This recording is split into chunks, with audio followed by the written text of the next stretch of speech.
Chefe, o Brasil está quebrado, chefe. Eu não consigo fazer nada. O senhor passou por lá. Eu queria mexer na tabela de imposto de renda. Né? Teve sim. Não querem. Esse vírus potencializado pela mídia que nós temos, essa mídia sem caráter que nós temos.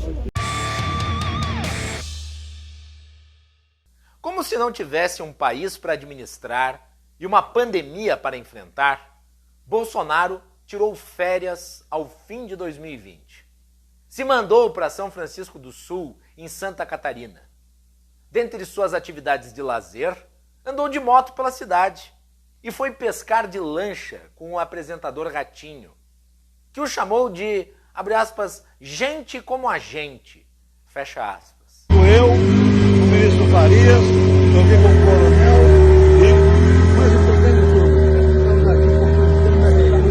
e vai pescar gente como a gente. Depois disso, passou a virada de ano no Guarujá, em São Paulo.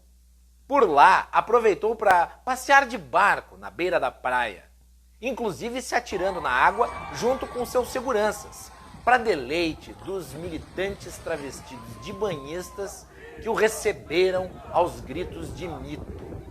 Enquanto o presidente exercitava o populismo rastaquera em um comício aquático, o Brasil via outros países começando as suas campanhas de imunização em massa.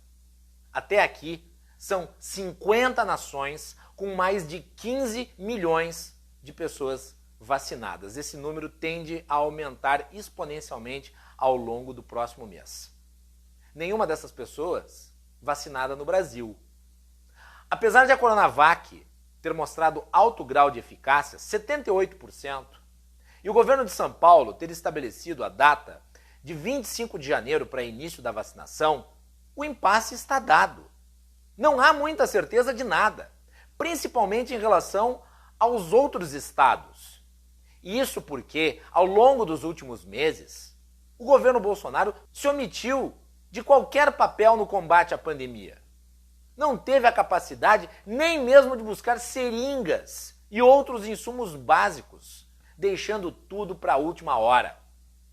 Todas as ações tomadas nas últimas semanas foram por pressão social e institucional de fora, muito mais do que por iniciativa própria ou convicção do governo.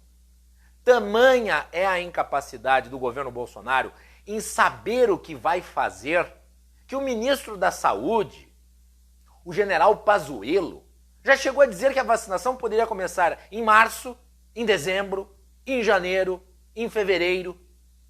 O próprio Plano Nacional de Vacinação, chamado de Plano Nacional de Operacionalização da Vacinação, nome pomposo, é um mistério.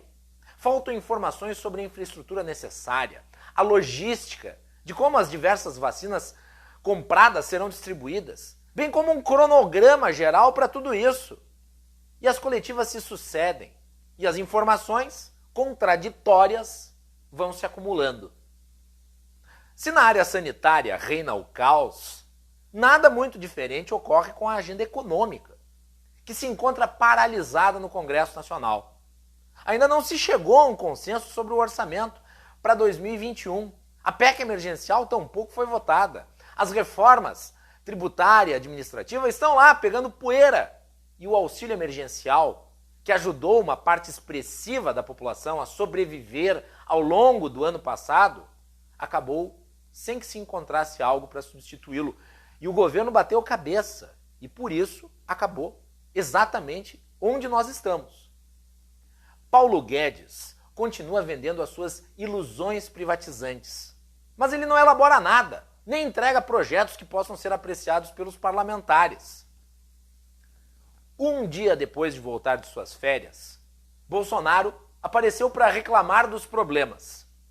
Diante de seus apoiadores, afirmou que, abre aspas, o Brasil está quebrado, fecha aspas, e que, abre aspas, não consegue fazer nada, fecha aspas. Como de praxe, responsabilizou a mídia que ele considera sem caráter, de potencializar o vírus. Chefe, o Brasil está quebrado, chefe. Eu não consigo fazer nada. O senhor passou por lá. Eu queria mexer na tabela de imposto de renda. Né? Teve sim. Não querem. Esse vírus potencializado pela mídia que nós temos, essa mídia sem caráter que nós temos. É a velha tática da vitimização e de escolha de inimigos que serve para acobertar a incompetência. Bolsonaro não pode fazer nada porque estaria sendo boicotado por aqueles que teriam interesses escusos e que quebraram o país inventando um vírus. Há quem engula essa retórica farsante como pílulas de cloroquina. A admissão da incapacidade feita por Bolsonaro lança sombra sobre o futuro imediato do país.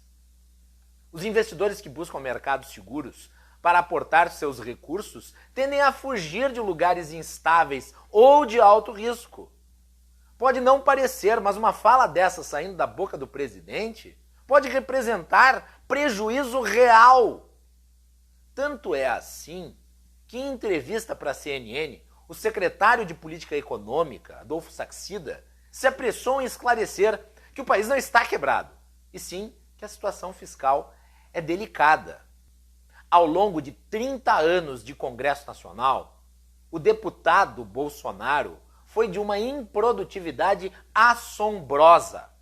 Ele apenas repete o desempenho como presidente. Os principais feitos durante seu mandato, a reforma da Previdência e o auxílio emergencial, se devem ao Congresso Nacional.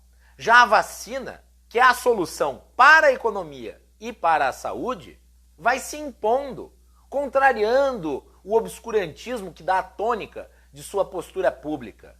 Não será graças a ele, mas apesar dele, que teremos vacinação.